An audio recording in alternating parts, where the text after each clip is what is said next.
दोस्तों, आज की वीडियो के माध्यम से हम बात करने वाले हैं इंजेक्शन लोबेट के बारे में। इंजेक्शन या टैबलेट जो लोबेटालोल आती है, इसका साल्ट होता है।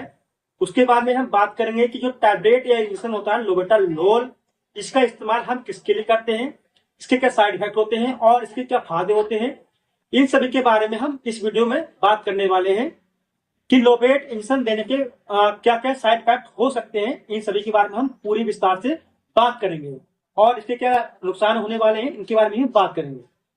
तो अगर आप हमारे चैनल पर न्यू हैं या फिर आप हमारी वीडियो को पहली बार देख रहे हैं, तो आप हमारे चैनल को लाइक करें, शेयर करें, सब्सक्राइब करें और हमें एक प्यारा सा कमेंट करें ताकि हमें मोटिवेट मिल सके और हम आपको नई से नई वीडियो बनाने का प्रयास करें और सरल भाषा में समझाने का प्रयास करें।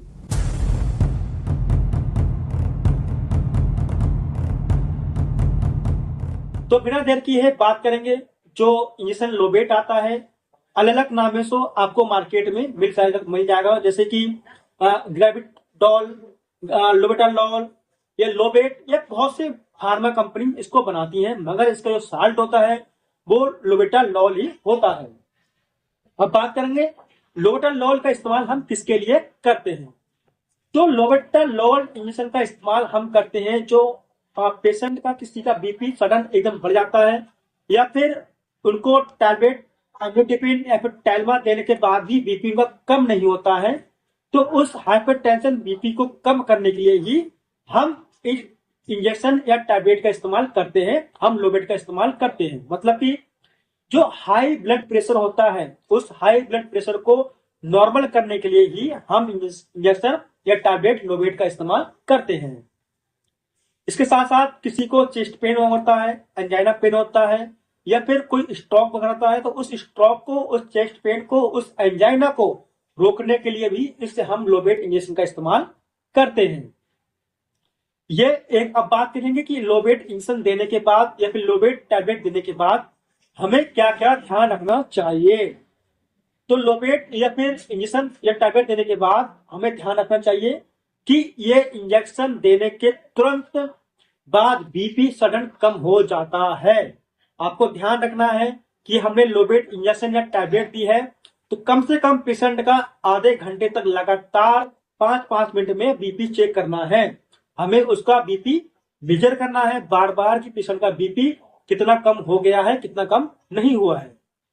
क्योंकि सडन मतलब एकदम बहुत बार देखा गया है कि आपने किसी पेशेंट को इंजेक्शन लोबेट दिया और उस पेशेंट का बीपी सडन कम हो गया तो पेशेंट अनकॉन्शियस भी हो सकता है, साथ ही साथ उसको नोरैड या फिर बीपी बढ़ाने की दवाई भी लगानी पड़ जाती है।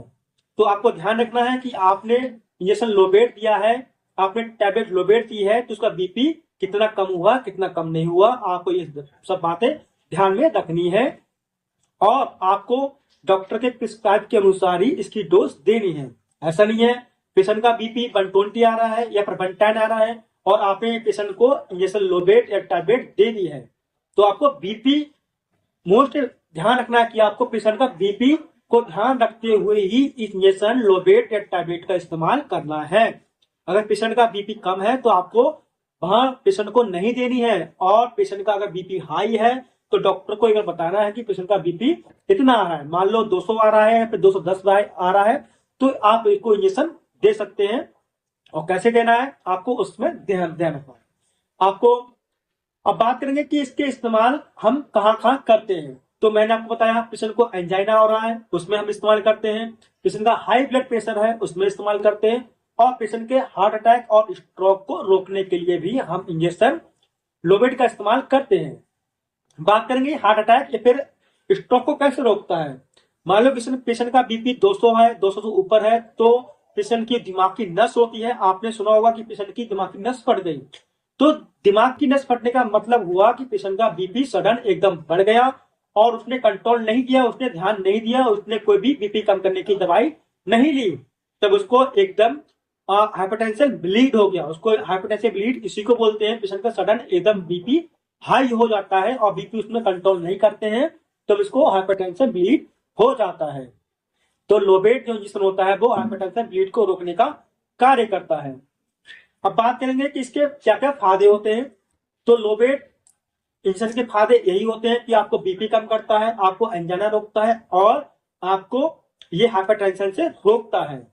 अब बात करेंगे कि लोबेट इंजेक्शन देने के बाद इसके कुछ ना कुछ साइड इफेक्ट भी होते हैं।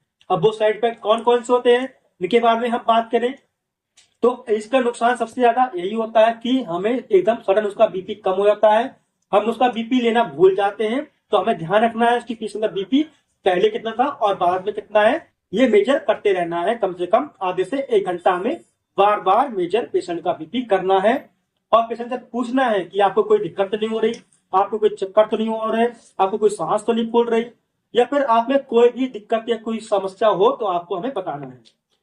बात करेंगे दूसरी बात, हम आपको लास्ट में बताने का प्रयास करेंगे कि हम आपको कोई भी दवाई स्वतः लेने से नहीं प्रिस्क्राइब करते, नहीं आपको सलाह देते हैं।